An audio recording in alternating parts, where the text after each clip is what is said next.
Bienvenue sur Africa 24 dans cette nouvelle édition du QG Week-end. Au sommaire de l'actualité, il n'y aura pas de candidat pour le Parti socialiste à la présidentielle de 2019. Le PS a décidé de se ranger derrière le candidat de Benno Bokk Yakaar.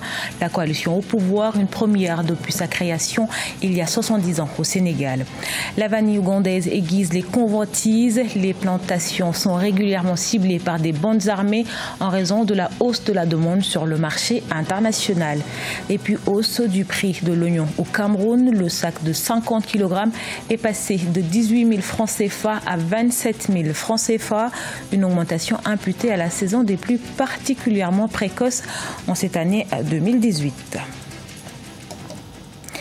C'est une première au Sénégal. Le Parti socialiste ne présentera pas de candidat pour la présidentielle de 2019. Allié de la formation au pouvoir, le PS a décidé de soutenir le candidat qui sera désigné par la coalition Benno Bokk Yakaar au pouvoir. Un soutien inédit selon certains analystes. Reportage de notre correspondant Elhadji Ndiaye.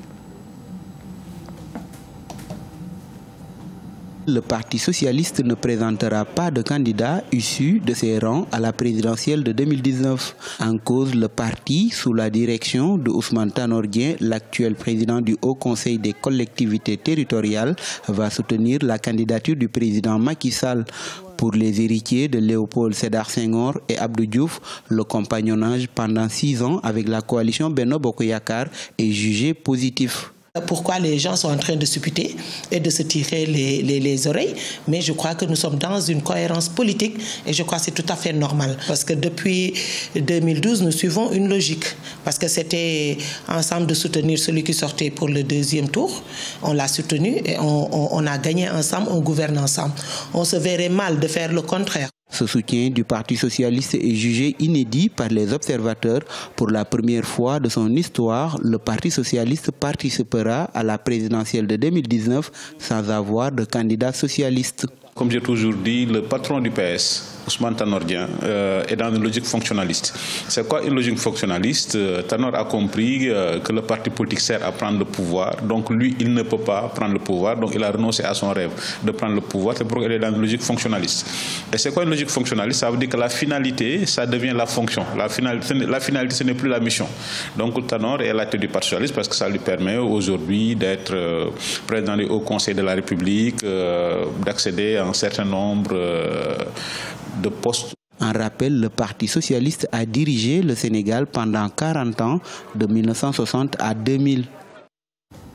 Au Mali, le second tour de la présidentielle est fixé au 12 août alors que 3 candidats de l'opposition ont déposé ce samedi des recours pour contestation devant la Cour constitutionnelle.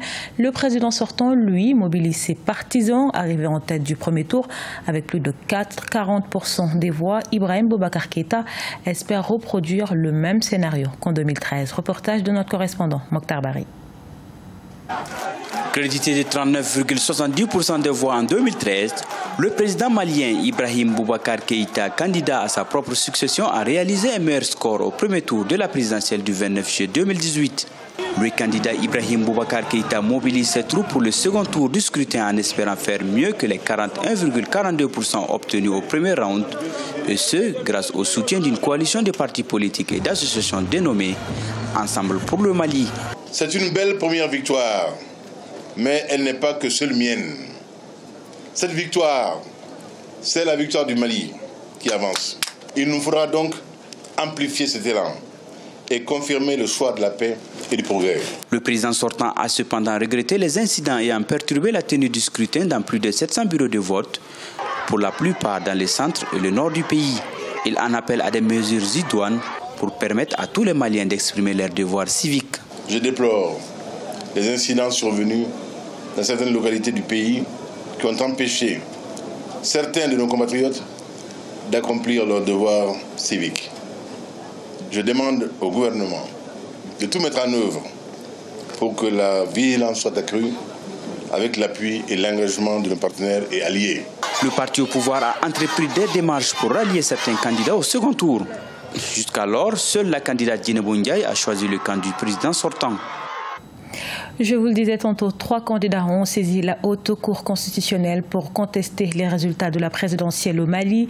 Il s'agit de Soumaïla Cissé, Aliou Diallo et Cheikh Modibo Diarra, arrivés respectivement 2e, 3e et 4e. Aucune précision n'est pour le moment donnée sur le contenu de ces dossiers. Toutefois, une requête en récusation de 6 juges sur 9 est déposée par le camp du chef de file de l'opposition. Son directeur de campagne les soupçonne de ne pas être neutre. De son côté, la haute juridiction a d'ores et déjà annoncé dans un communiqué que les résultats définitifs seront proclamés ce mercredi 8 août. La hausse de la demande de vanille sur le marché international est loin d'être une aubaine pour les producteurs ougandais. Ce boom est la cause d'une aggravation de l'insécurité dans les plantations. Désespérés, les cultivateurs en appellent au durcissement des lois sur l'exportation de la vanille et au renforcement des mesures de police autour des champs. Nathalie Mon. 150 tonnes de vanille transformées sont produites en Ouganda chaque année. Prisée pour ses propriétés aromatiques, cette culture vaut 67 $ localement et 600 $ sur le marché international. Une valeur marchande qui accroît l'intérêt des voleurs pour les champs de vanille dans le pays. En plus de récolter prématurément les gousses, les agriculteurs sont contraints de faire la sentinelle dans les plantations. Dès que la période de maturité de la vanille arrive, nous sommes obligés de monter la garde de jour comme de nuit. Nous aimerions une législation plus stricte sur la vente de la vanille, car le trafic illicite de la production se fait sous les yeux des autorités. Selon la coopérative d'agriculteurs Rwenzori, au moins 100 personnes ont péri lors des incidents liés au vol de vanille. Un bilan qui pousse certains producteurs à abandonner leurs activités. Ceux-ci réclament des mesures policières plus fermes contre les voleurs. Les forces de l'ordre, de leur côté, assurent de l'efficacité de leur dispositif de vigilance. Nous sommes en collaboration avec les autorités locales, les familles et les gardes postés dans les champs pour réduire considérablement l'occurrence des vols à l'approche des récoltes. Il est aussi question de mener la lutte contre la justice populaire. L'Ouganda est le 4e exportateur de vanille dans le monde. Les ventes de vanille, de sucre et de cacao contribuent au quart de l'économie ougandaise dont les revenus s'élèvent à 24,1 milliards de $.